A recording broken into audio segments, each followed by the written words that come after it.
senjata yang paling tepat untuk kita menghadapi berbagai macam persoalan selama kita hidup di atas muka bumi ini. Teman-teman saya sekalian, termasuk juga menghadapi hati kita dan akhlak kita biar kita bisa berakhlak yang baik. 4 senjata ini diperlukan. Apa aja itu?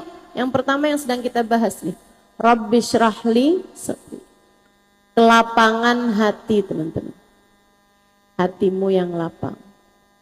Jangan mau hatimu seukuran gelas. Kemasukan najis sedikit apapun udah langsung berubah hukumnya.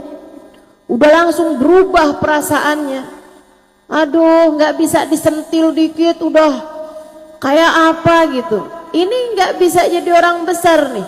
Ibu-ibu, adik-adik, kalau kamu begitunya terhadap rasa hati kamu, ada orang kayak gimana, kamu yang dramatis gitu ya, mendramatisir permasalahan gitu. Masalah dikit aja udah kamu anggap besar gitu. Enggak gitu caranya menjalani kehidupan.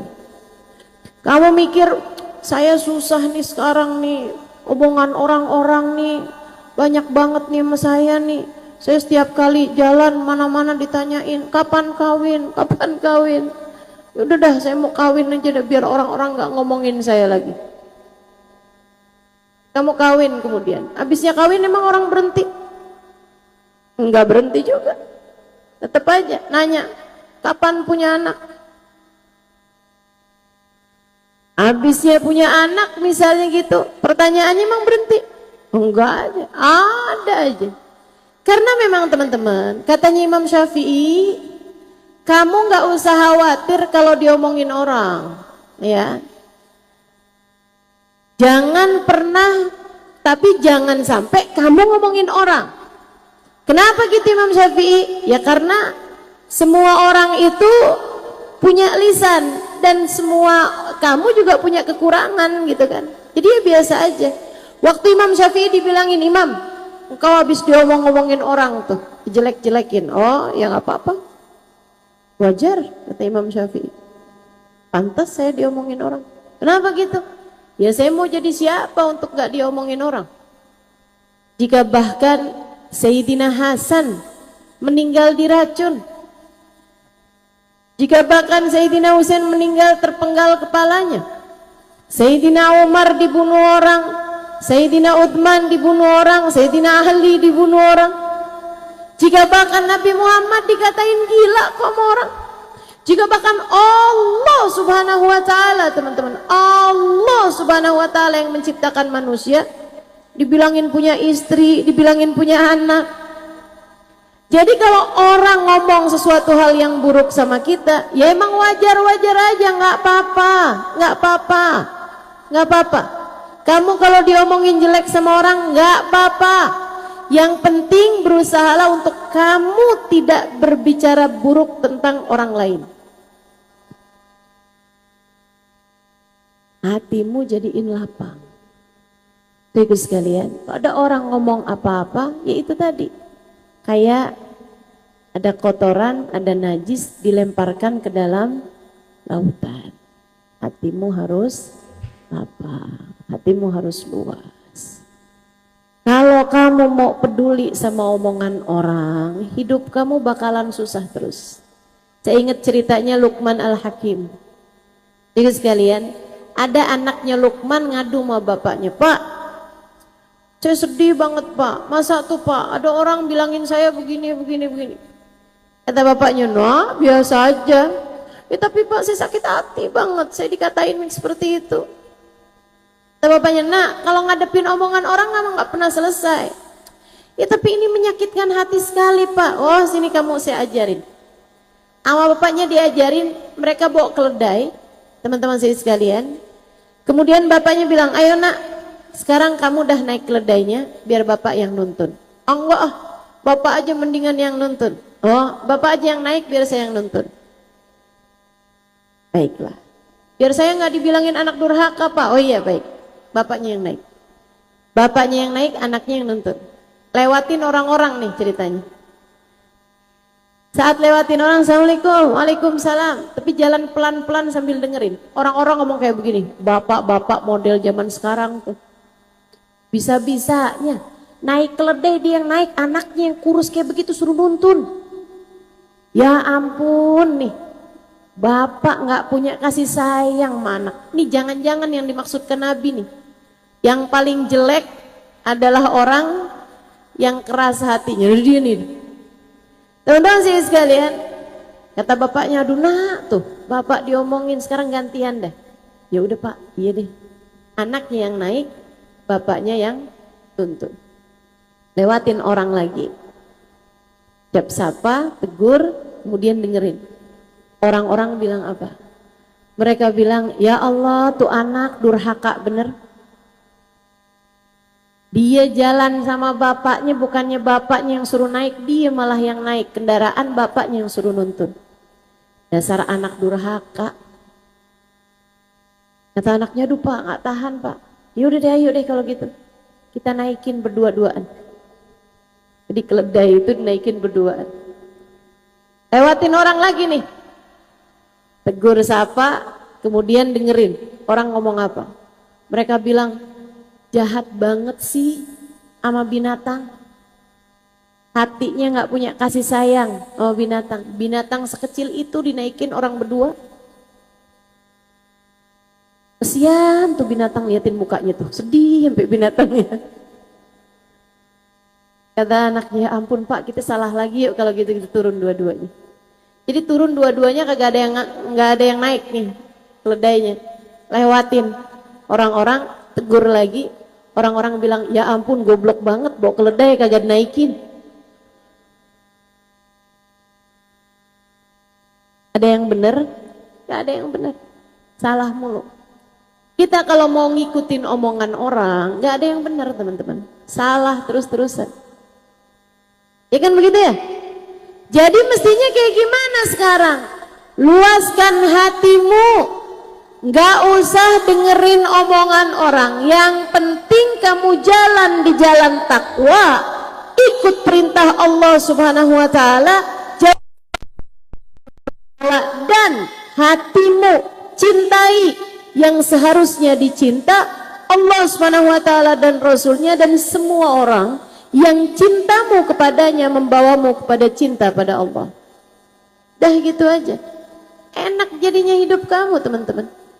Kalau kamu mau ikutin omongan-omongan orang terus-terusan, nggak pernah selesai-selesai. Ridwan nas ghayah la tudrak, kata Imam Syafi'i. Dicintai sama semua orang, disetujui sama semua orang, disepakati sama semua orang adalah cita-cita yang tidak mungkin tercapai. Nggak ada ceritanya ada orang disepakati sama semua orang. Gitu kan? Pasti ada aja yang gak suka gitu. Jadi biasa aja teman-teman, biasa aja. Ustazah masalahnya orangnya itu bukan orang lain Ustazah. Maksud kamu gimana? Orang terdekat saya Ustazah. Siapa? Saudara saya sendiri. Ipar saya sendiri. Mertua saya. Suami saya. Teman-teman saudaraku sekalian yang saya muliakan. Allah tuh memang selalunya ngasih hidup sama seseorang tuh gak pernah ideal. Gak apa-apa, gak apa-apa. Kita gak disenengin sama saudara kita ya gak apa-apa. Tapi kamu jangan sampai berbuat seperti itu sama orang lain. Gitu. Dia gak seneng, itu hak dia. Hak kamu adalah untuk menyayangi siapapun. Dan gak usah segitunya kamu nyari gimana caranya ya biar dicinta sama saya. Gak usah. Yang penting kamu ikuti aturan Allah Subhanahu wa taala. Tetap baik sama siapapun. Kamu tidak wajib menyenangkan semua orang. Enggak wajib bikin orang lain semuanya senang sama kamu. Yang wajib kamu lakukan adalah tidak menyakiti siapapun. Yang penting gak ada orang lain yang tersakiti teman-teman. Itu aja udah. Selebihnya kalau ada orang merasa tersakiti ya gak apa-apa gitu. Tapi kok susah banget ya Ustazah, kalau ada orang jahat sama kita tuh kita juga rasanya kayak yang emang bisa dia aja gitu. Memang hanya dia nih yang bisa berbuat jahat, saya juga bisa. Kadang-kadang rasanya kayak kepengen ngasih tahu, kamu jangan main-main sama saya gitu. Saudaraku sekalian yang saya muliakan, jangan pernah mau membalas perlakuan orang lain. Saya kasih tahu ya, kamu tidak akan pernah dihisab atas apa yang orang lain lakukan padamu. Gak akan. Kamu gak akan ditanya sama Allah, kenapa tetanggamu ngomong kayak begini sama kamu? Kenapa suamimu berbuat jahat sama kamu? Kenapa saudaramu misalnya memperebutkan harta warisan yang seharusnya kamu? Gak akan. Orang nilaimu itu tidak pada penilaian orang padamu, teman-teman. Kamu nih punya nilai bukan karena perlakuan orang kepadamu. Orang muji semuanya kepadamu, ya hakikatnya dirimu di mata Allah adalah sejatimu, faktamu seperti apa gitu, bukan pada pujian orang.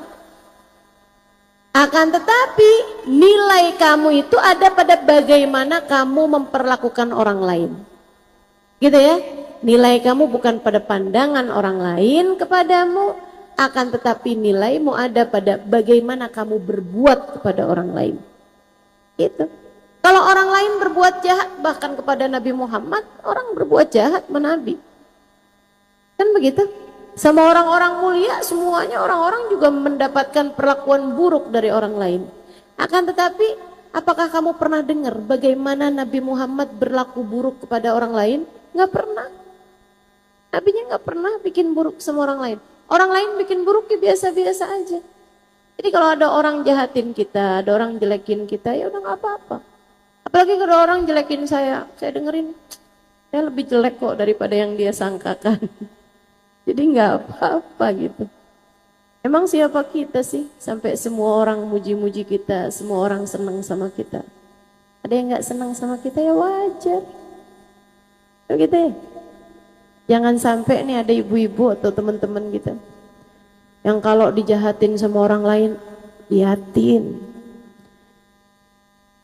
Pasti nih saya nggak mau balas, tapi liatin nanti Allah akan membalas. Ini yang suka ngomong kayak begitu, yang suka bilang bahwa suatu hari nanti Allah pasti akan membalas. Tidakkah kamu berpikir bahwa bisa jadi perbuatanmu sekarang dijahatin orang lain, maksudnya bisa jadi apa yang terjadi sama kamu sekarang dijahatin orang lain, itu adalah balasan perbuatanmu dulu. Kan bisa jadi juga. Sebagaimana orang itu yang berbuat jahat sama kamu, mungkin suatu hari dia akan dibalas, sama halnya dengan yang kamu dijahatin sama orang sekarang, bisa jadi juga hasil dari perbuatanmu di masa yang lalu. Udah nggak apa-apa. Orang mulia pasti akan memuliakan orang lain. Sementara orang yang hina pasti akan selalu menghina orang lain. Teman-teman saudara sekalian yang saya muliakan, perlakuan orang lain kepadamu tidak menunjukkan siapa dirimu, akan tetapi menunjukkan siapa diri mereka. Nah, bagaimana kamu memperlakukan orang lain, itulah sejatinya dirimu itu. Kalau kamu pengen, Ustaz tapi susah banget ya, mau jadi orang yang bisa baik sama semua orang, walaupun orang lain berbuat apa gitu sama dia. Teman-teman saudara sekalian, gampang kok caranya. Gimana caranya Ustazah? Caranya luaskan hatimu. Gimana caranya luasin hati? Masukkan Allah di dalamnya. Orang kalau hatinya ada Allah di dalamnya, hatinya bakal jadi luas. Bahkan orang kalau udah ada Allah dalam hatinya teman-teman, hatinya bahkan lebih luas daripada langit dan bumi. Katanya Allah dalam salah satu hadis qudsinya, lan yasa'ani arabi wala samai walakin yasa'ani qalbu abdil mu'min. Aku tidak muat di tempat sempit bumi, aku tidak muat di tempat sempit langit. Ini bumi segini luasnya nih, kata Allah sempit, aku nggak muat di sana. Langit nih yang kita lihat luas banget nih, kata Allah sempit, aku nggak muat di sana. Ya Allah, kalau langit sama bumi sempit, apa yang muat Engkau ya Allah? Kata Allah, aku hanya muat di tempat luas tak terbatas, yaitu hati seorang hambaku yang beriman. Jadi hatimu Kalau ada Allah di dalamnya, lebih luas daripada langit dan bumi. Hatimu kalau ada Allah di dalamnya, lebih luas daripada langit dan bumi. Ini sekarang nih kalau kamu liatin, kok hati saya sumpek mulu ya, kok hati saya kayaknya omongan orang gak gampang ya saya lupain, kok saya tiap hari kayaknya sumpek gitu, ngadepin mertua yang begini, ngadepin ipar yang begini, ngadepin suami yang begini, ngadepin saudara yang begini, ngadepin anak, ngadepin orang tua. Aduh, susah banget nih hati saya. Teman-teman saya sekalian, jangan-jangan bukan mereka yang sulit dihadapi, tapi hati kamu yang tidak luas. Kenapa hati saya nggak luas? Belum ada Allah di dalamnya. Belum ada Allah di dalamnya. Masukkan Allah dalam hatimu. Ingat bahwa apapun saja yang terjadi, termasuk ucapan-ucapan orang kepadamu, itu sejatinya adalah pesan-pesan yang Allah Subhanahu wa taala berikan dalam kehidupan kita.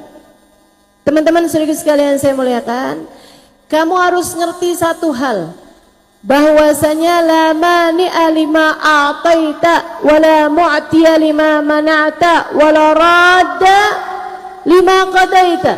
Tidak ada yang bisa menghalangi ketika Allah hendak memberi. Tidak ada yang bisa memberi ketika Allah hendak menghalangi. Tidak ada yang bisa mengubah apapun saja keputusan-keputusan Allah Subhanahu wa taala dalam kehidupan kita. Wala yang fa'dal jad mingkal jad. Enggak ada yang ngaruh usaha orang apapun. Andai orang sedunia berusaha untuk mencelakakanmu, akan tetapi Allah berkehendak menyelamatkanmu, tak akan ada yang berhasil. Oleh orang sedunia nih kepengen nyihir kamu misal, tapi Allah berkehendak untuk menyelamatkanmu, ya nggak akan ada yang berhasil. Andai orang sedunia berusaha untuk membunuh kamu, tapi Allah Subhanahu wa taala berusaha untuk menyelamatkan kamu, Allah mentakdirkan kamu selamat, ya selamat aja. Andai orang sedunia berusaha untuk memberi kepadamu, berusaha untuk memuji kepadamu, berusaha untuk menyayangimu, akan tapi Allah Subhanahu wa taala satu berkehendak mencelakakanmu, tak ada siapapun yang bisa menghalanginya, teman-teman. Semua urusan Allah yang punya, semua urusan Allah yang punya, dan semua tempat Allah yang punya, dan semua manusia adalah hamba-hamba Allah Subhanahu wa taala. Ini kamu kalau ngerti ini, hidupmu jauh lebih tenang, teman-teman. Kamu paham ini, hidupmu jauh lebih tenang. Bahkan kepada orang terdekat denganmu sekalipun. Suamimu misalnya. Saya ingat awal-awal saya nikah. Kami dari alam yang berbeda. Yang satu alam manusia, satu alam jin. Enggak ya. Maksudnya dari kehidupan yang sama sekali berbeda gitu. Saya anak pesantrenan. Dari sejak umur 12 tahun saya pesantren. Sampai habis nikah pun saya balik pesantren juga untuk menyelesaikan beberapa urusan di Daruz Zahra Tarim. Teman-teman saya sekalian, sementara suami saya jangankan pesantren, pesantren kilatnya nggak pernah. Nggak pernah tinggal di pesantren, nggak pernah hidup di pesantren gitu. Jadi dari kalangan yang benar-benar jauh banget gitu. Jadi sekalian saya muliakan, saya baca Al-Quran lancar karena emang dari kecil baca Al-Quran gitu. Awal-awal nikah, suami saya itu dia ngelihat dengerin saya baca Quran, dia sampai turun dari tempat tidurnya, terus dia bilang, kamu hafal Quran ya? Saya bilang enggak. Ditutupin ayat Quran yang lagi saya baca, saya tetap bisa baca aja gitu. Dia bilang, tuh kan kamu hafal Quran? Enggak.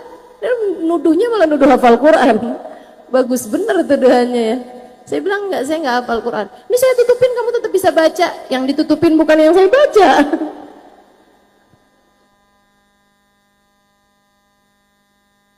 Sehingga sekalian, nah karena memang dari kehidupan yang sangat-sangat jauh itu, kami sering ada cekcok dalam rumah tangga, sering ada perbedaan pendapat gitu kan, yang akhirnya kemudian ada pertengkaran lah dalam rumah tangga.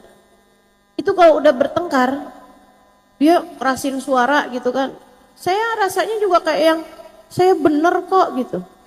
Jadi saya lebih kenceng lagi suara saya. Dan saya kalau pikir-pikir sekarang kesian suami saya dulu itu. Dia kalau marah, marah aja. Saya kalau marah, saya dalilin. Saya bawain ayat, saya bawain hadis. Ya Allah, apa enggak gemeteran tuh suami.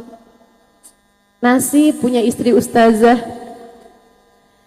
Teman-teman sih sekalian yang saya muliakan. Ini saya bawain hadis, bawain ayat gitu kan. Ujung-ujungnya biasanya dia keluar dari rumah gitu dengan marah. Saya nggak lama kemudian dijemput orang hadir majelis. Di majelis saya bawa hadis, saya bawa ayat gitu kan. Kadang-kadang ternyata hadisnya bunyinya gini nih. Ayyuma imra'atin batat wa zawjuha 'alaiha sakhit la'anathal malaikah hatta tusbih. Kalau ada perempuan dia berada dalam keadaan suaminya marah sama dia, di waktu malam dia akan dilaknat sama malaikat sampai pagi hari. Rasanya nggak enak banget kan. Akhirnya saya pikir-pikir gitu, saya salah nih. Kenapa suami saya marah, saya balas marah lagi. Kenapa suami saya ngomong, saya jawabin lagi omongannya. Berarti kalau gitu mulai sekarang kalau nanti suami saya marah, saya mau diem aja. Satu hari suami saya marah, sebenarnya nggak sering juga ya, cuman kan yang namanya rumah tangga ada aja gitu.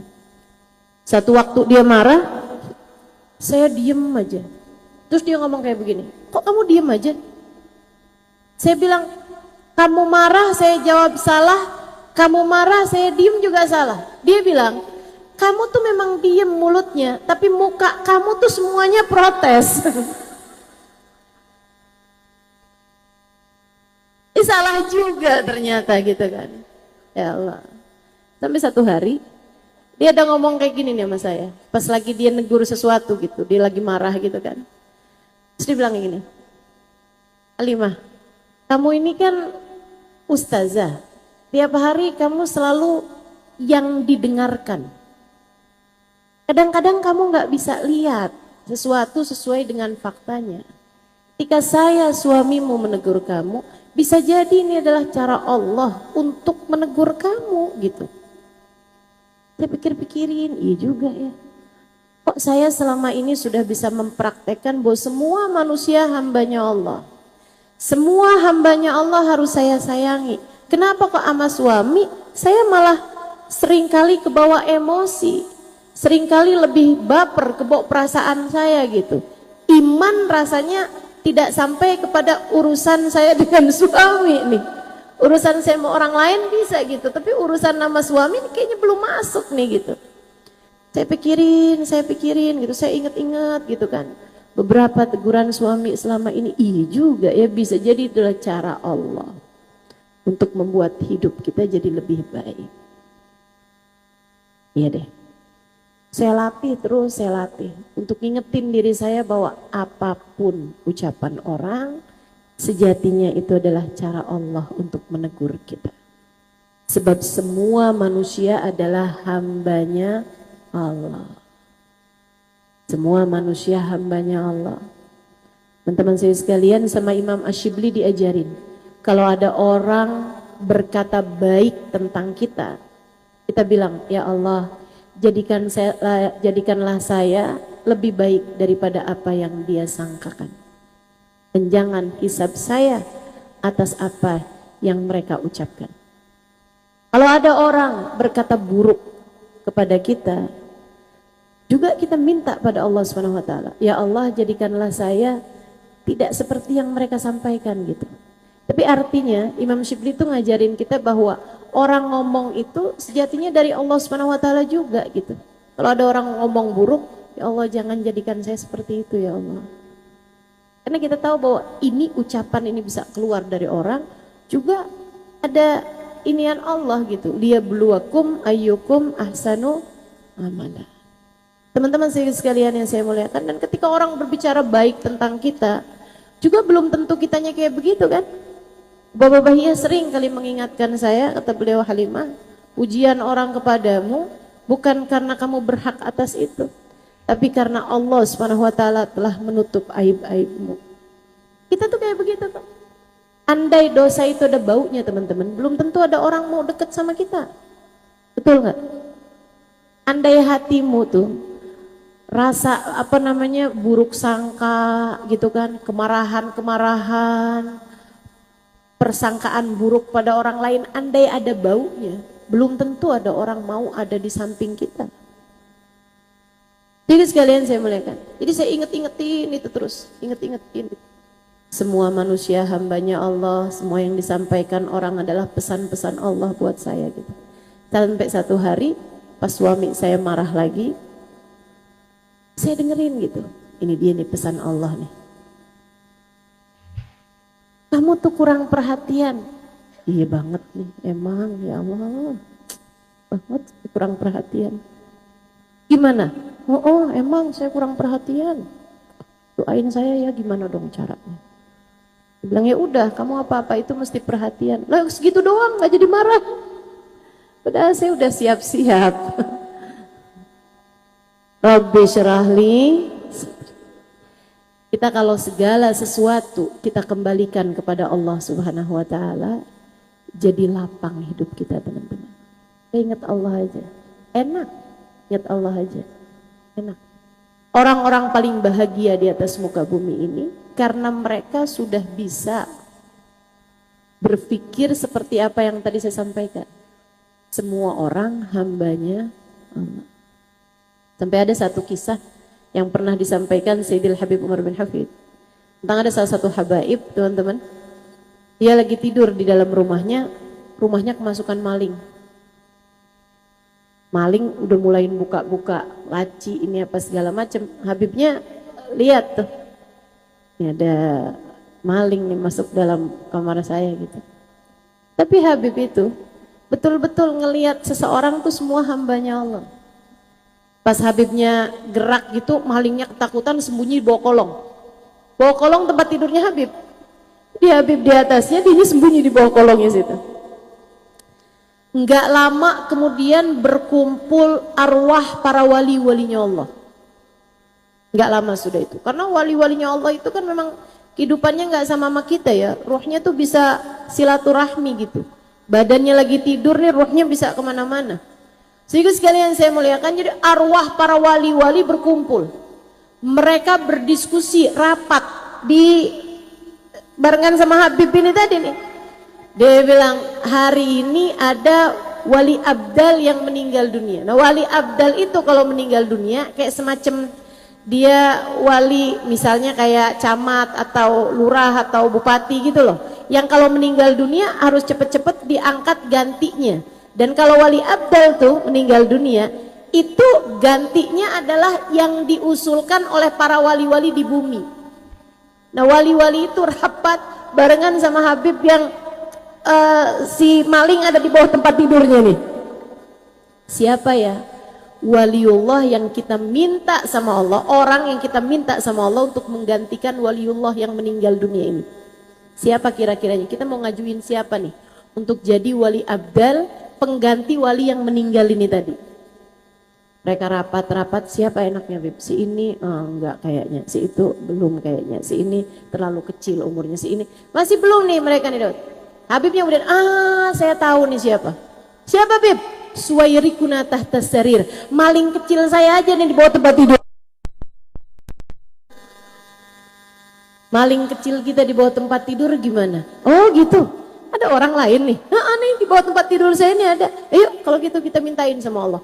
Mereka para wali nih doa bareng-bareng minta sama Allah, ya Allah jadikanlah maling kecil kami di bawah tempat tidur ini sebagai seorang walimu ya Allah. Masuk jadi maling, keluar jadi wali teman-teman. Kenapa bisa begitu? Karena yang dihadapi adalah hati yang begitu luas. Gak pernah ngelihat orang sebagai musuh. Karena faham semua manusia adalah hambanya Allah. Itu. Makanya kalau saya ada sering banget pertanyaan begini, Ustazah, bagaimana menghadapi saudara ipar yang jahat? Saya bilang jangan dihadapi, Karena kalau berhadapan tuh musuh statusnya teman-teman. Ya kan begitu? Nggak usah dihadapi gitu, berhadap-hadapan tuh apa tuh? Musuh gitu. Jangan pernah dihadapi. Terus bagaimana? Hiduplah bersama dengannya. Jagalah hatimu, tetaplah berbuat baik kepada siapapun, sebab saudara iparmu itu adalah hambanya Allah. Tapi dia benar-benar jahat sama saya Ustazah, itu latihan kesabaranmu. Karena orang itu ada dua, ada yang teruji kesabarannya, ada yang menguji kesabaran orang lain. Kalau kamu ngadepin orang yang memang teruji kesabarannya kan enak, ya kan? Nah, tapi dalam hidup kamu juga harus menjalani ujian berupa kesulitan-kesulitan menghadapi orang-orang yang sulit dihadapi ini. Teman-teman saya sekalian, nggak usah fokus sama perlakuan dia sama kamu, fokus saja sama bagaimana kamu berbuat kepada orang tersebut. Nah itu kan, bisa segitu rahmatnya bahkan kepada maling teman-teman.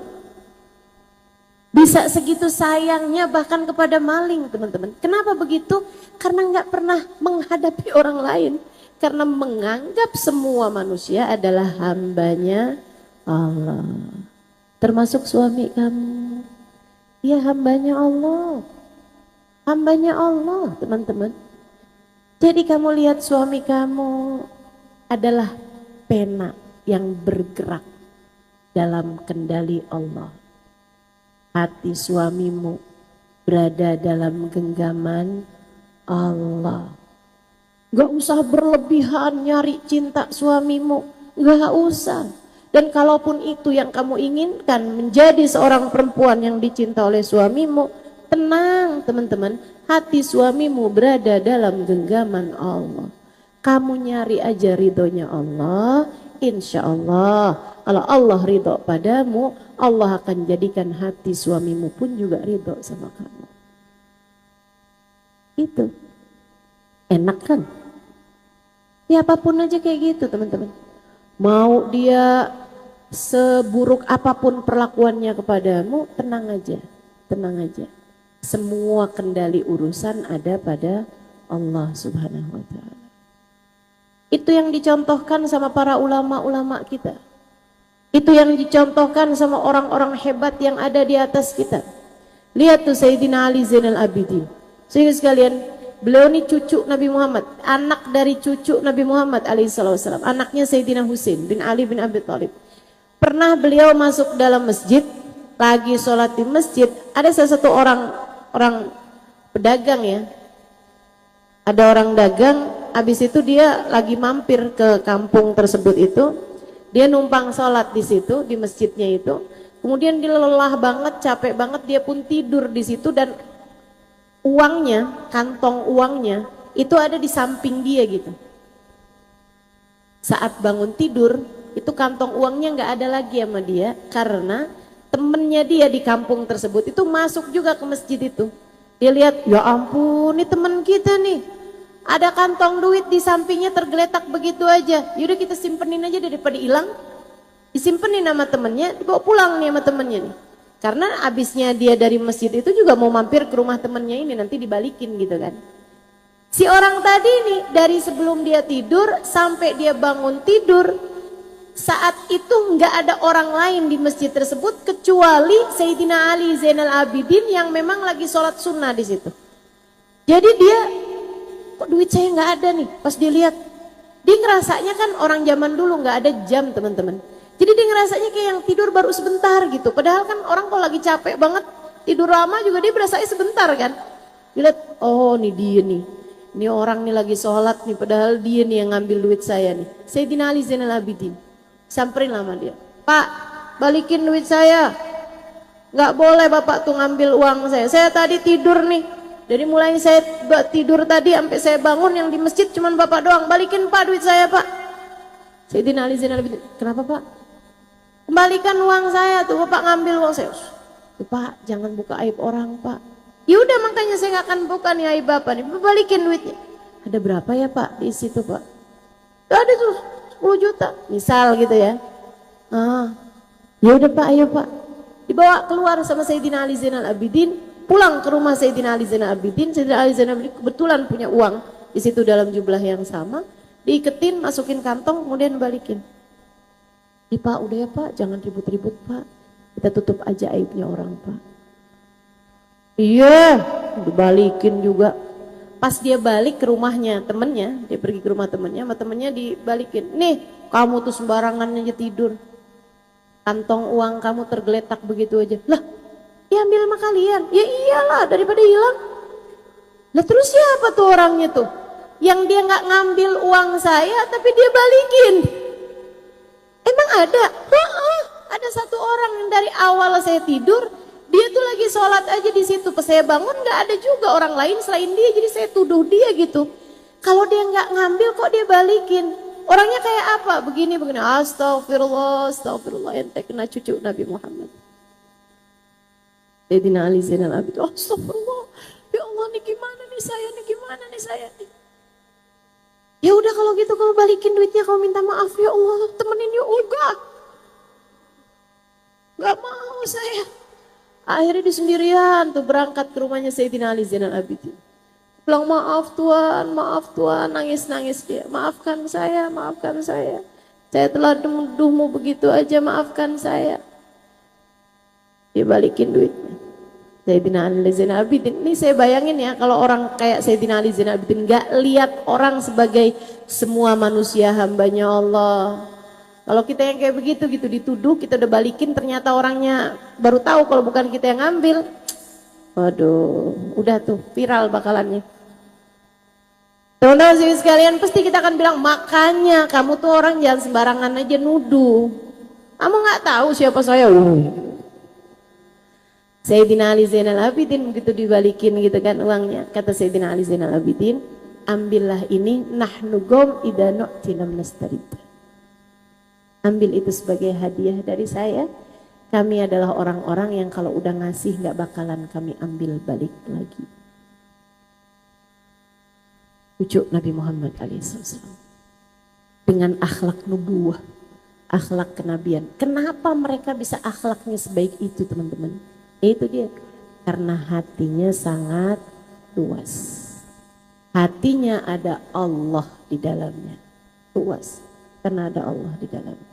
Coba kamu inget-ingetin, yang selama ini bikin kamu sumpek, yang selama ini bikin kamu sulit, yang selama ini bikin kamu merasa merana, menderita dan lain sebagainya, pasti karena kamu memikirkan dunia atau kamu memikirkan dirimu sendiri, memikirkan nafsumu sendiri. Saya nggak terima diginiin. Tapi begitu kamu balikin, kamu kembalikan semuanya dengan mengingat Allah Subhanahu wa taala. Allah yang menentukan ini. Allah yang menentukan ini semuanya. Dikasih sakit dari Allah, dikasih sulit dari Allah, dikasih ada orang nggak suka sama kita dari Allah. Dari Allah teman-teman. Kalau kita ingat itu, hati kita jauh lebih lapang. Kalau kita lihat semua orang sebagai hambanya Allah, dan apapun yang terjadi adalah dari Allah Subhanahu wa taala dari buat kita, maka semuanya akan jauh lebih ringan. Makanya kamu sebagai perempuan, hati kamu, akhlak kamu akan jadi baik kalau kamu bisa menghadirkan Allah dalam hati. Ingat Allah terus-terusan. Ingat Allah. Itu yang pertama. Rabbi syrahli sadri. Yang kedua, wa yassirli amri. Apa tuh taisirul umur? Minta sama Allah Subhanahu wa taala agar Allah melapangkan, agar Allah memudahkan urusanmu. Urusan mudah tuh dengan apa? Teman-teman sekalian, urusan mudah itu karena kamu punya ilmunya. Makanya jangan pernah berhenti belajar. Sesuatu tuh kalau ada ilmunya itu jadi gampang semuanya. Kayak soal-soal tuh kan kalau kamu udah belajar dulu, udah ngerti gitu kan, kamu kan ngerjainnya gampang tuh. Apalagi kalau kamu kelasnya udah SMA, suruh ngerjain kerjaan-kerjaannya anak TK, anak SD kan gampang semua. Demikian pula dengan para kekasih Allah Subhanahu wa taala. Mereka ini teman-teman sekalian, hidupnya gampang aja, bahagia terus-terusan. Kenapa begitu? Karena mereka punya ilmunya. Apa-apa mesti punya ilmunya. Itu tadi salah satunya. Yang saya kasih tahu bahwa ilmu itu ya, bahwasanya semua manusia adalah hambanya Allah, semua yang terjadi adalah dari Allah, dan apapun yang Allah tetapkan adalah yang terbaik dalam kehidupan kita. Itu teman-teman, kalau kamu pegang itu, kamu punya ilmunya, kamu pakai ilmunya tersebut, hidup kamu akan jauh lebih mudah gitu. Taisirul umur. Minta sama Allah kemudahan urusan. Dan kemudahan urusan itu juga selain dari diri sendiri, dari orang lain, namanya syafaat. Makanya kalau hidup mau gampang, yang deket sama orang-orang yang punya syafaat. Siapa mereka? Para nabi-nabinya Allah dan para wali-walinya Allah SWT. Yang terutama nomor satu juaranya adalah bagindamu Nabi besar Muhammad sallallahu alaihi wasallam. Kamu kepengen akhlakmu baik, yang dekat sama Nabi Muhammad. Kamu kepengen hatimu berbahagia, yang dekat sama Nabi Muhammad. Ketika datang orang bilang, ya Rasulullah, inni ukthir minas salati alaikam ja'altuhu lak. Wahai Rasul, saya tuh senang banget bersolawat padamu. Berapa dari solawatku yang aku hadiahkan untukmu? Kata Nabi Muhammad, terserah kamu. Kalau gitu sepertiga, bagus. Kalau kamu tambahin lebih bagus lagi. Setengah, bagus. Kalau kamu tambahin lebih bagus lagi. 2/3, bagus. Kalau kamu tambahin lebih bagus lagi. Kalau gitu semua aja Rasul. Semua solawatku aku hadiahkan padamu. Dan aku adalah orang yang sangat senang, sangat banyak bersolawat padamu. Kata Nabi Muhammad, idan tukfahamuk utukfartamuk. Kalau kamu banyak solawatnya kepadaku, tukfahamuk, semua susahmu akan diangkat sama Allah. Semua susahmu, semua bebanmu diangkat sama Allah SWT. Semua sedihmu diangkat sama Allah SWT. Wa tughfar dzambuk, dan akan terampuni semua dosa-dosamu. Kamu pengen hidupnya gampang, deketi Nabi Muhammad. Kamu pengen kemudahan segala urusan, yang dekat sama Nabi Muhammad. Kamu pengen hatimu bahagia, yang dekat sama Nabi Muhammad. Selain hadirkan Allah dalam hati, yang nomor satu teman-teman, yang nomor duanya adalah deketi Nabi Muhammad SAW. Hati lapang kalau dekat mana. Lagi dikasih sakit, ingat-ingat, ya nggak apa-apalah. Nabi Muhammad aja manusia paling mulia, dikasih sakit mau Allah. Alhamdulillah. Apa-apa. Ibu sekalian yang saya muliakan, tuh dekat sama Nabi Muhammad alaihissalam, bikin semua urusan jadi gampang, dan bikin akhlak, kalau masalahnya perempuan, hati dan akhlak, hatimu tuh jadi bagus, jadi indah kalau kamu dekat sama Nabi Muhammad alaihissalam. Seenggaknya banyakin sholawat sama Nabi Muhammad, biarkan lisanmu tuh sering sebut-sebut nama Nabi Muhammad sallallahu alaihi wasallam. Kemudian yang berikutnya, kamu dekat sama Nabi Muhammad alaihissalam, akhlak kamu bakalan jadi baik. Sebab kata Habib Ali Habsyi, ma min khuluqin fil bariyati mahmud illa wa huwa mutalaqqan an zainil wujud. Tidak ada satu akhlak terpuji di atas muka bumi ini melainkan bersambung. Sumbernya adalah baginda Nabi besar Muhammad sallallahu alaihi wasallam. Makanya kalau kamu lihat saya udah sering banget lihat orang-orang yang akhlaknya mulia. Teman-teman saudara sekalian, kenapa mereka bisa akhlaknya begitu mengagumkannya? Saudara sekalian, ternyata sebabnya adalah karena mereka dekat sama Nabi Muhammad. Orang-orang yang dekat sama Nabi Muhammad tuh dengan sendirinya akhlaknya jadi bagus. Dengan sendirinya, lama tuh jadi bagus. Kenapa gitu? Kayak sesuatu yang gelap, kalau dideketin sama cahaya, lama-lama kan jadi terang juga. Betul nggak? Gelap nih, tapi dideketin sama sumber cahaya, kan jadi terang. Demikian pula dengan kita nih, dengan segala akhlak kita yang kurang baik, teman-teman. Itu kalau deket sama Nabi Muhammad SAW langsung jadi baik. Jadi kalau kamu ngerasa, ya ampun saya kok marahan banget ya, saya kok gampang banget marahnya nih, saya kok gampang banget keselnya, saya kalau ngelihat anak bawaan pengen mukul aja. Yang banyak sholawatan, deketi Nabi Muhammad SAW. Nanti kamu lihatin, kalau kamu banyak sholawatannya, kalau kamu dekat sama Nabi Muhammad, tambah dekat, tambah cinta sama Nabi Muhammad alaihissalam, kamu akan lihat, oh alhamdulillah, saya sekarang lebih mampu menahan emosi saya. Alhamdulillah, sekarang saya ngelihat anak saya, sambil saya mikir, umatnya Nabi Muhammad nih, saya nggak berani mau cubit anak saya nggak berani mau mukul anak saya, takut nabinya nanti marah sama saya. yang dekat sama Nabi Muhammad. Biar kamu dapat taisirul umur. Yang ketiganya teman-teman, senjatanya nih buat kita ngadepin berbagai macam urusan. Ini yang kita hadepin ini kan bukan kayak Nabi Musa ngadepin Fir'aun. Nabi Musa ngadepin Fir'aun aja 4 senjatanya ini berhasil loh. Lapangan hati, Rabbi syrah li sadri, wa yassir li amri, kemudahan urusan didapat dengan sekurangnya 2 hal, ilmu sama syafaat. Nah, syafaat deketi Nabi besar Muhammad sallallahu alaihi wasallam. Kemudian yang ketiganya teman-teman saya sekalian, wa yassir li amri wahlul 'uqdatan min lisani yafqahu qawli. Yang pinter jaga lisan. Ya Allah, kata Nabi Musa nih doanya, angkatlah belenggu dari lisanku sehingga saya bisa bicaranya lancar, bicaranya enak, gitu kan? Yafqahu qawli, biar orang paham sama maksud saya. Biar orang paham sama ucapan saya. Biar nggak ada yang salah paham sama saya. Kamu ngadepin orang lain mesti pinter-pinter jaga lisan. Itu tadi yang saya bilang. Kalau ada orang ngatain kita ya biarin orang aja. Kamu jangan. Kalau ada orang menghujat kita ya biarin orang aja. Kamu jangan. Kalau ada orang yang mencaci maki dirimu biarin mereka aja. Kamu jangan. Teman-teman saudaraku sekalian, nilaimu tuh ada pada penjagaan terhadap dirimu, pengendalian terhadap dirimu. Salah satu yang bisa kamu kendalikan adalah lisanmu. Jangan biarkan ia mengatakan sesuatu yang menyakiti hati siapapun, terutama orang-orang yang terdekat dengan dirimu. Sama ibu, ngomong yang enak. Sama ibu kamu sendiri loh, ngomong yang enak dong. Jangan, mama nih ngerepotin mulu nih. Ibu nih udah tua-tuaan kayak gini nih, susah saya ngadepin ibu. Jangan teman-teman, jangan. Ngomong yang enak dong. Bagaimanapun surgamu ada di bawah telapak kakinya. Teman-teman saudaraku sekalian, sayangin ibu kamu. Kalau udah pergi, nyesek teman-teman. Saya baru kehilangan ibu saya sebulan yang lalu. Ya Allah, ya Allah. Dunia rasanya tidak pernah baik-baik saja gitu.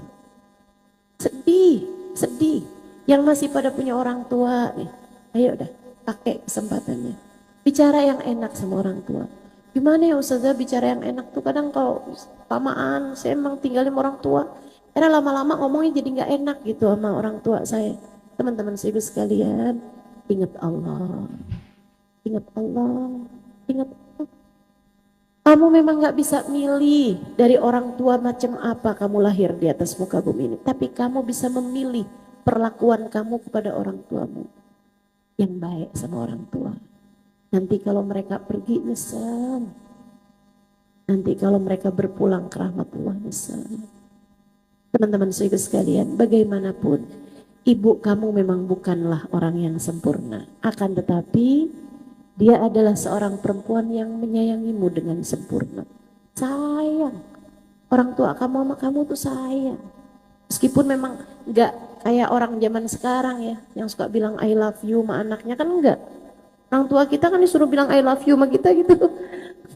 Enggak biasa mereka kan, enggak mudah menunjukkan kasih sayangnya dengan kata-kata gitu. Tapi ya kan kita tahu orang tua kita tuh sayang sama kita. Daripada kamu nyesel karena kehilangan, mendingan nih belajar buat ngomong yang enak sama orang tua. Gimana bilangnya? Ma, mama yang sehat ya ma. Mama tahu nggak sih? Mama itu adalah hadiah yang indah yang Allah berikan dalam hidup saya. Makasih ya ma.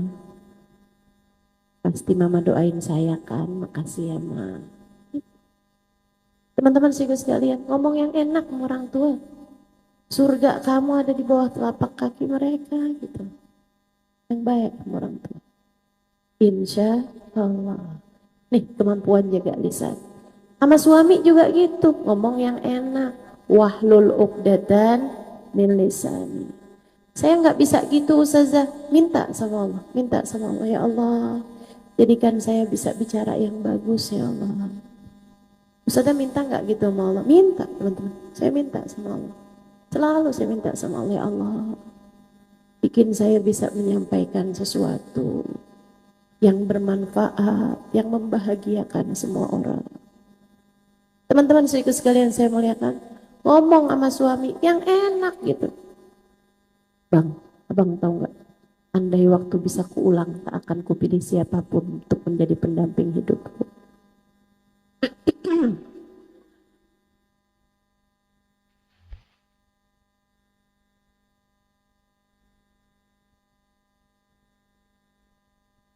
Iya, yang bagus ngomongnya teman-teman. Mas suami, terutama tuh juga penting banget. Ya, kalau saya denger-dengerin gitu, ucapan para istri kepada suaminya atau ucapan suami pada istrinya yang mulia-mulia, ya Allah, itu indah-indah banget, indah-indah banget. Sayyidina Ali tuh pernah bilang sama Sayyidah Fatimah, khudit ya'udil araki bithagri, ma khift minni ya araku araka, law kunta min ahlil kita laqataltu ma faza minni ya siwaka. Kata Sayyidina Ali ketika ngelihat Sayyidah Fatimah pakai kayu siwak, gosok gigi pakai kayu siwak, Sayyidina Ali bilang, liatin aja. Sayyidah Fatimahnya, apa sih Ali? Dia mau liatin gitu, kenapa sih? Saya lagi pakai siwak kok. Sayyidina Ali bilang, khudit ya'udil araki bitagriha. Berani-berani sekali kamu masuk-masuk ke mulut istriku, wahai kayu siwak. Ma khiftu minni ya araku araka. Kamu nggak takut apa? Padahal saya liatin kamu, wahai kayu arok. Lau kunta min ahlil qitali laqataltu. Andai aja kamu ada di medan peperangan, pasti saya akan membunuhmu. Ma faza minni ya siwaka. Nggak ada orang, nggak ada yang lebih beruntung selain saya gitu daripada kamu, wahai kayu siwak. Artinya yang bisa masuk-masuk ke mulut Sayyidah Fatimah cuman kita berdua aja nih. Wahai kayu arok. Itu kata-katanya indah gitu. Para suami, para istri dari orang-orang mulia. Yuk belajar, yuk belajar.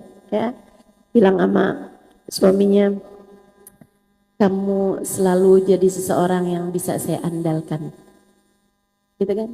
Biar senang hati suami gitu. Teman-teman saya sekalian, meskipun ada perbedaan ya antara suami sama istri itu dalam urusan memahami kata-kata. Kalau suami itu sukanya pujian yang berupa pengakuan. Kamu bisa saya andalkan, kamu orang yang hebat, kamu selalu bisa jadi tempat saya bersandar. Kamu itu seneng tuh, laki-laki tuh kalau digituin seneng. Tapi kalau perempuan tuh kalau misalnya diomongin kayak gitu kan, kamu emang selalu bisa saya andalkan. Ya maksud kamu nyuruhin saya mulu kan, angkatin galon segala saya juga. Gitu ya. Nah suka perempuan tuh yang pengakuan begitu nggak terlalu. Perempuan tuh sukanya sama perhatian. Kamu sekarang lebih langsing, ya udah itu melayang-layang. Gitu ya. Perempuan tuh senengnya pujian yang berupa perhatian gitu. Kayaknya ada yang berubah dari diri kamu.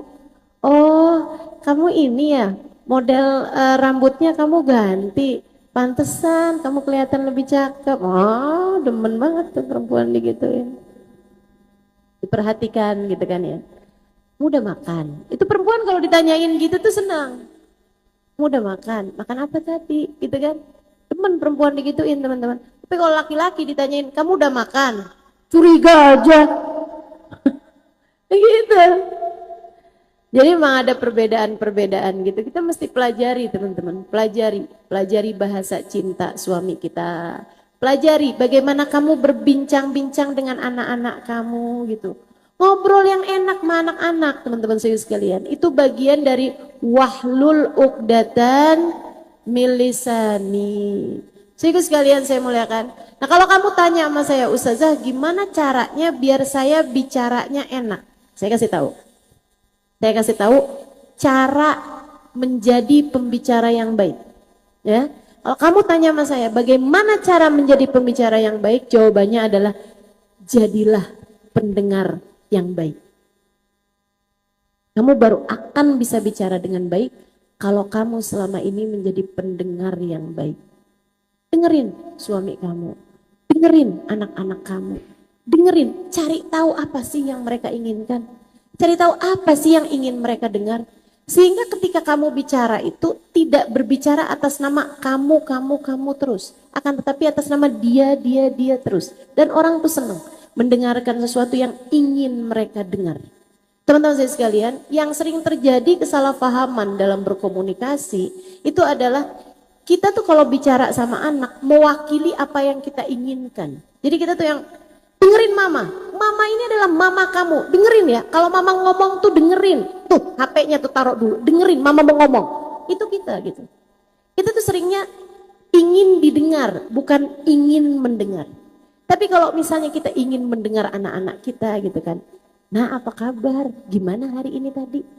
Itu namanya kita ingin mendengar, teman-teman. Kalau kamu terbiasa mendengar anak-anak kamu, nanti kamu kalau bicara sama mereka, mereka pasti akan dengarkan.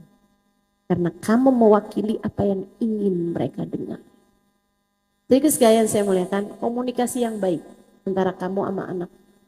Bagian dari cara menjalani kehidupan. Senjata kita dalam menghadapi berbagai macam persoalan adalah kemampuan berkomunikasi. Jadi sekalian saya muliakan, ada seorang anak dulu. Pagi-pagi nih dia bantuin orang tuanya ngerjain macam-macam kerjaan. Akhirnya dia nulis kayak kwitansi gitu. Dia bilang, nyapu rumah 50.000. Bersihin mobil 30.000. Nyiram tanaman 20.000. Bersihin tempat tidur 10.000. Total 110.000. Dia kasih sama mamanya. Mamanya lagi masak. Liatin. Nah.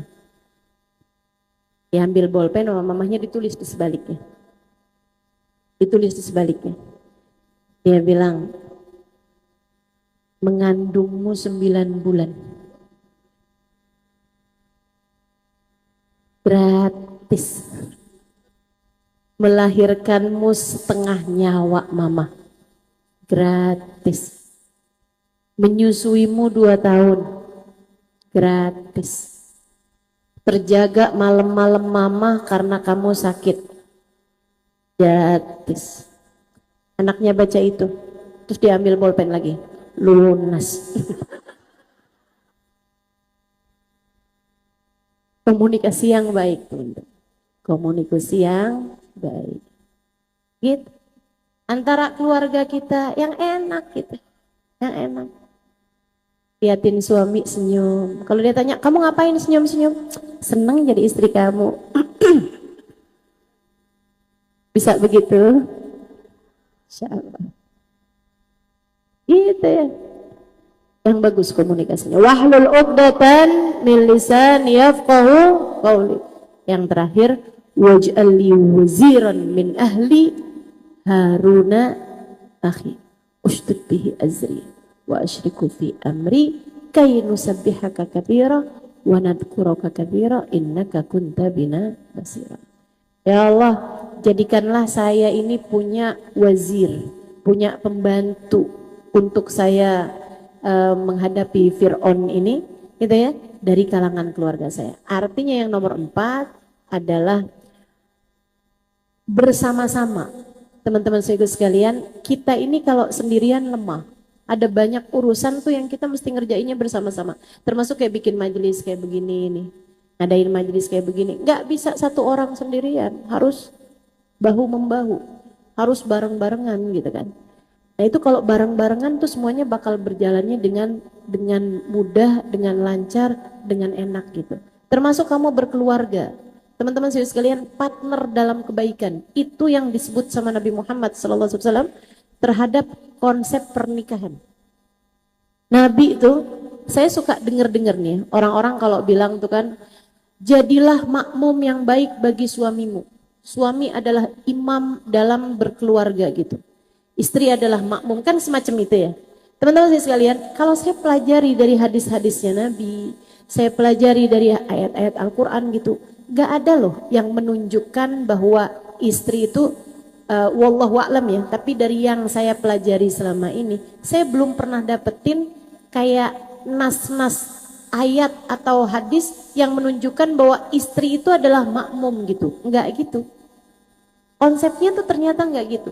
Dan saya baca dalam hadisnya Haji Wada, ketika Nabi Muhammad memberikan pesan-pesan terakhir kepada umatnya sebelum Nabi Muhammad wafat begitu ya. Nah, ini adalah salah satu dari pesan-pesan terakhirnya Nabi Muhammad. Selain Nabi Muhammad bilang as-salah, as-salah, wa ma malakatil yamin, as-salah, as-salah, jagain sholat kalian ya, yang benar sholatnya, jagain juga sholatnya anak kalian dan orang-orang yang kalian tanggung nafkahnya. Nah, itu Nabi ketika berpesan dengan beberapa pesan, orang muhajirin yang baik sama orang ansor harus yang baik sama orang muhajirin. Salah satu pesan Nabi Muhammad seperti ini nih.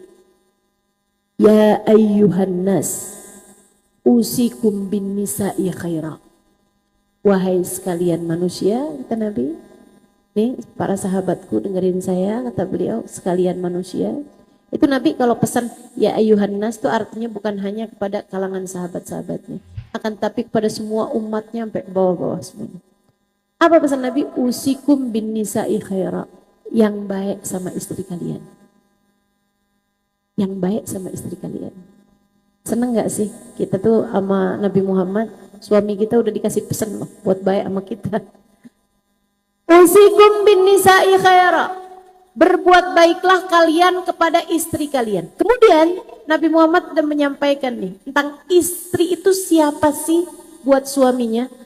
Fa innahunna awanun lakum fi dunyakum fi ma'asyikum wa ma'adikum. Kata Nabi Muhammad, karena sesungguhnya istri kalian adalah partner kalian, adalah kawan kalian, adalah kawan kalian dalam urusan dunia kalian dan dalam urusan agama kalian. Urusan dunia akhirat nih, istri itu adalah partner. Urusan beragama, sholat apa segala macam, istri kalian adalah partner kalian, kawan kalian untuk bersama-sama mengerjakan kebaikan. Mau sedekah, mau baca sholawat, mau apapun aja dari urusan kebaikan, termasuk didik anak, apa semuanya, istri kalian adalah partner kalian, kawan kalian. Termasuk juga dalam urusan dunia kalian, kerja, dunia, apa segala macam, dia adalah partner. Itu Nabi Muhammad menempatkan kita nih istri ini tinggi banget derajatnya sebagai partner, sebagai kawan, sebagai rekanan teman-teman saya sekalian. Itu Nabi menjadikan istri itu rekanan suaminya gitu. Makanya nih ketika Nabi Musa alaihissalam berkata waj'ali waziran min ahli gitu ya, kamu sama suamimu berpartnerlah, berkawanlah dalam kebaikan. Kamu sama anak-anakmu jadikanlah mereka sebagai kawan-kawanmu dalam kebaikan. Berkomunitaslah teman-teman saudaraku sekalian, bergabunglah, bersama-samalah, bersatulah, maka niscaya berbagai macam hal dapat kamu hadapi di atas muka bumi ini. Kesulitan-kesulitan jadi gampang kalau kita bersama-sama. Kenapa? Karena hidup ini adalah perjalanan panjang. Saya pernah dengar, kalau kamu pengen berjalan cepat, berjalanlah sendirian. Tapi kalau kamu pengen berjalan dengan perjalanan panjang, berjalanlah bersama-sama. Hidup ini adalah perjalanan panjang. Jauh lebih mudah kalau kita tidak menghadapi sendirian. Jangan hidup sendirian, hiduplah bersama-sama. Nah, kalau bersama-sama gitu, minta sama Allah biar hatinya saling dibersatukan. Jadi jangan cuma minta sama Allah tuh, ya Allah, jadikan suami saya hanya mencintai saya ya Allah. Jangan biarkan hatinya bercabang 2, 3, apalagi lebih ya Allah. Enggak gitu. Cara doanya enggak gitu. Akan tetapi yang kayak dicontohkan sama Nabi Muhammad, Allahumma jma' bainahuma. Kan begitu? Allahumma jma' syamlahuma. Gitu. Nabi itu Sayyidah Fatimah menikah, didoainya itu ya Allah satukanlah hati keduanya. Hatinya minta disatukan sama Allah. Termasuk juga hati anak-anak kamu sama kamu, hati suami kamu sama kamu, hati orang tua sama kamu, hati mertua, hati ipar, hati saudara-saudara. Minta dibersatukan. Allahumma juma' syamlana, ya Allah, kumpulkanlah terus hati-hati kami dalam kebaikan-kebaikan. Begitu teman-teman sekalian. Ini kalau berkomunitas, kalau bersama-sama, semuanya akan jadi jauh lebih mudah. Gitu ya. Nah, jadi tuh udah 4 hal tuh udah saya bahas tuh semuanya tuh. Teman-teman sekalian, dirimu antara hati dan akhlakmu teman-teman. Kamu kepengen semuanya berjalan dengan lancar, kamu kepengen semuanya berjalan dengan baik, hatimu bisa menjadi hati yang bahagia, akhlakmu bisa menjadi akhlak yang mulia. Kamu perlu 4 hal untuk bisa menjadikan semuanya selaras dalam berkehidupan, sehingga kamu mudah-mudahan bahagia dan mulia sejak di dunia hingga kelak bahagia dan mulia di akhirat nanti.